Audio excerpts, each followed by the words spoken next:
Yo travaille à l'hôpital Prénom, dans les services de l'EORL et sur les services faciales.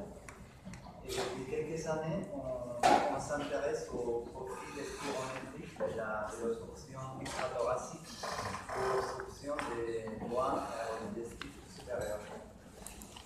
Et je pense que c'est pertinent parce que si on regarde la littérature, on trouve vraiment des difficultés à diagnostiquer d'une manière précoce.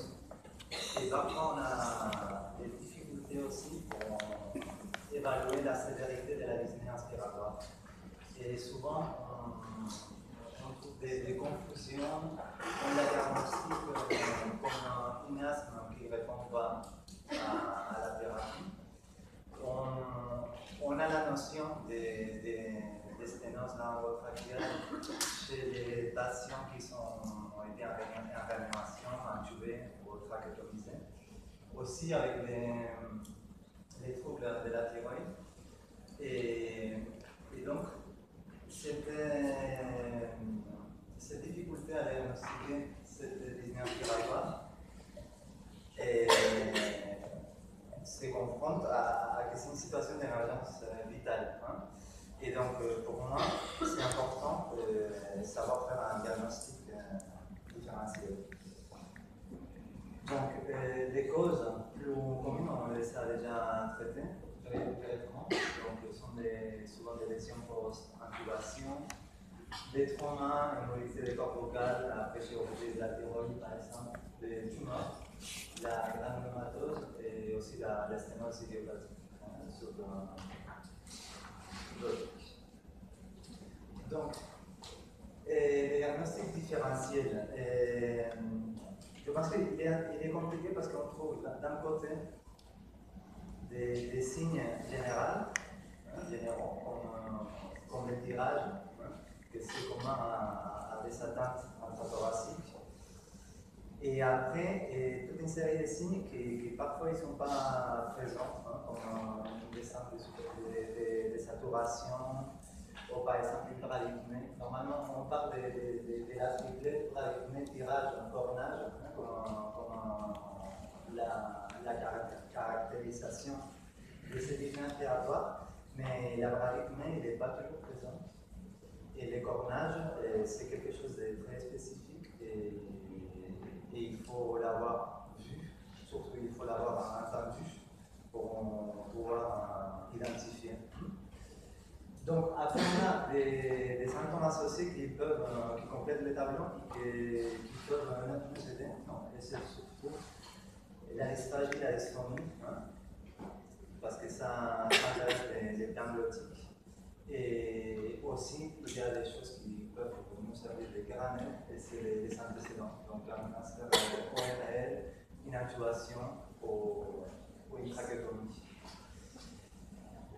Et bon, ça c'est très simple, mais ça ne va pas faire de mal. Donc, on a une obstruction des voies respiratoires hautes, et du coup, les liens respiratoires qui passent par les voies physiologiques, la bouche de l'année, il est très réduit.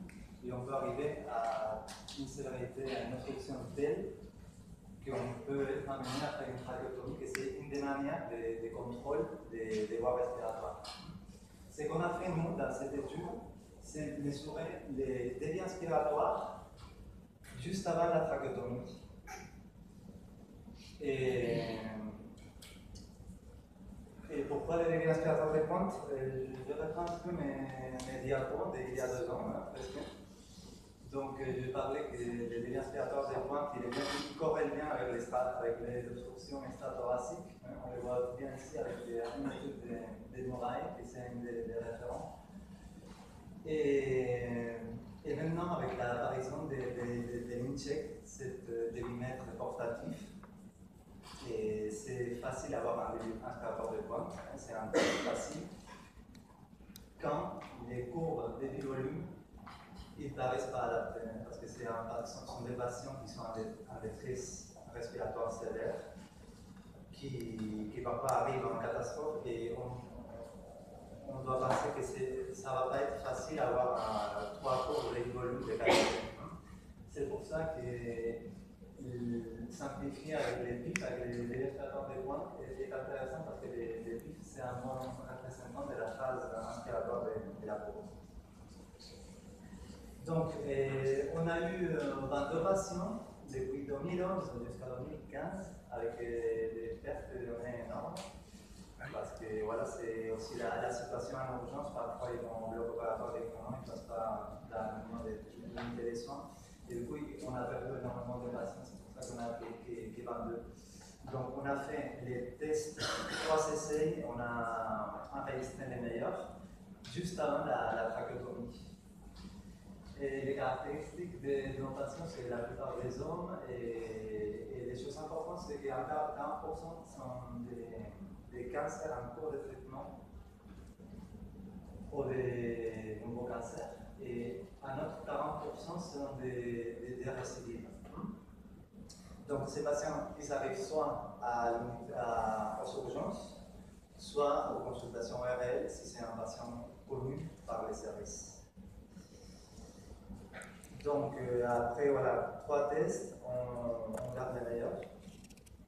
Et on a eu comme résultat, voilà, un moyen de 53 litres minutes et une valeur normalisée de 18% de la théorique. Et ça, c'est un peu en concurrence avec ces lectures que je vous ai présentées il y a 2 ans, où on trouvait que les patients qui s'étaient décannulés avec un débit inspiratoire des pointes inférieur à 70 minutes, c'était un échec et on devait récamuler à cause de la dyspnée inspiratoire.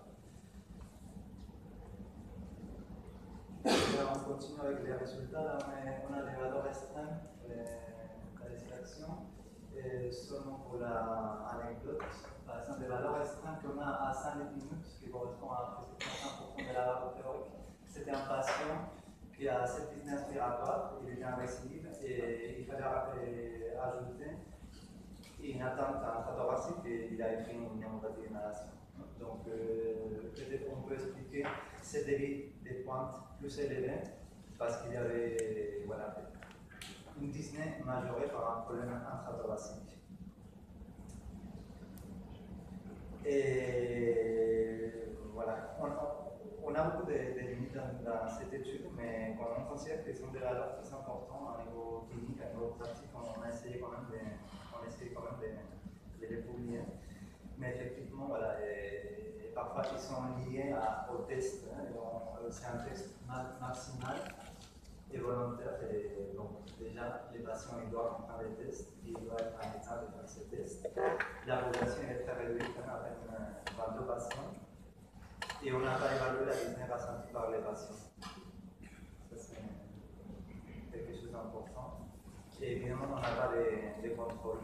Mais ça, on ne peut pas laisser un patient s'étouffer. Donc, on ne peut pas avoir de contrôle. Et donc, les conclusions, c'est un test voilà, non invasif, rétroactif, faisable dans cette situation d'urgence vitale,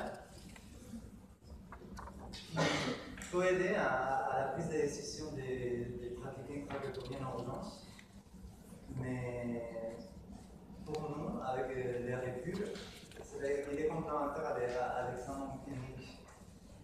Et pour nous, c'est important, c'est presque plus important, pas pour la prise de décision d'une trachéotomie, et on va voir toujours les examens cliniques et les projets du patient, les projets thérapeutiques du patient, mais c'est aussi pour le suivi des sténoses et des obstructions chroniques.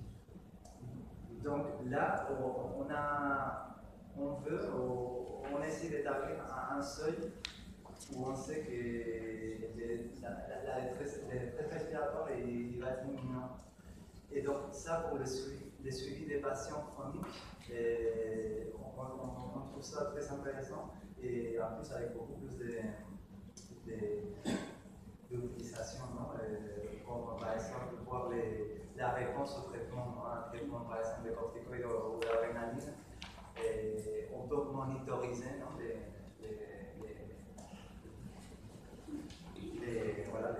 l'évolution des patients.